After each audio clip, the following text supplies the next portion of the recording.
So today I'm going to show you basically just how to do a generalized hoof cleaning. Rudnik doesn't wear shoes, so if you have a barefoot horse, you're working with a barefoot horse, this is basically how you would clean their feet. Horses aren't actually as sensitive in their feet as you would think. Think of it more like a nail bed. So basically our nails grow, and then as long as we don't cut them too short, there's no pain, it doesn't bother us. So same idea with horses' hooves. As long as we don't trim their hooves too short, it really doesn't bother them or affect them in any way. And there really is no pain associated with trims and cleaning of their feet. So you're just gonna run your hand down their leg. Rudnik's already trained to do this, and as you get closer to the hoof, you're just gonna gently pick their foot up. Now, when you look at the bottom of their foot, you can see that there's quite a bit of mud, manure compacted into the grooves here. So you're just gonna take your hoof pick and you're just gonna gently kind of find your groove, and it usually pops out pretty easily. So you're just gonna go in there. It's kind of like cleaning under your fingernails. As long as you don't ram right in there, you're not gonna hurt them. So we're just gonna make sure there's no rocks in there, nothing that's gonna like cause them any pain or make it difficult for them to walk. Good boy.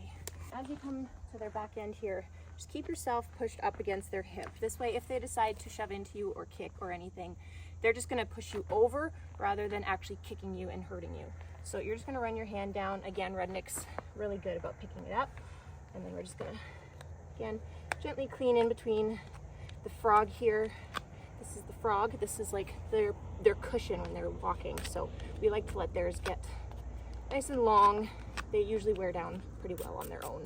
That foot's pretty clean, and then you just give him his foot back and he'll put it back down again. And then we're just gonna go to the other side. You don't have to do it any specific order. Some horses are just familiar with one way more than another, but it's usually good to kind of keep them guessing so they are always ready and willing. So we're just gonna run our hand down, pick up his foot, good boy. And again, you're just gonna make sure there's no debris stuck anywhere that's gonna cause him pain.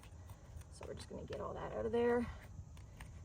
And sometimes if you don't find everything, if you don't clean their hooves regularly, you can get moisture buildup in the frog there, and that can create thrush.